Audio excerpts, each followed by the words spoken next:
বিরিয়ানি হোক বা মাংস, আলু পাতে চাই চাই। এমনকি শুধুমাত্র ভাতের সঙ্গেও যেন আলু সেদ্ধ না হলে জমে না বাঙালির। এই আলু দিয়ে বানিয়ে ফেলা যায় কয়েক হাজার রেসিপি। আবার আলু না থাকলে পূর্ণতা পায় না মাছ বা মাংসের ঝোল। কিন্তু এই আলুর সাথে বাঙালির সম্পর্ক বেশি দিনের নয়। আজ থেকে 400 বছর আগেও আলু কি জিনিস জানতই না বাঙালি। অথচ এখন আলুর দাম বাড়লে নাভিশ্বাস উঠে যায় সাধারণ মানুষের।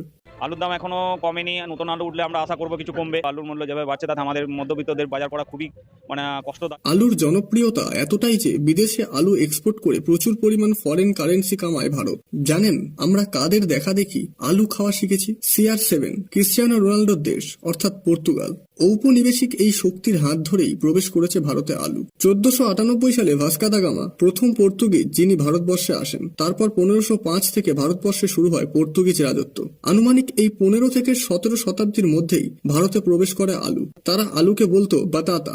যদিও পরে ভারতীয়দের মধ্যে আলুর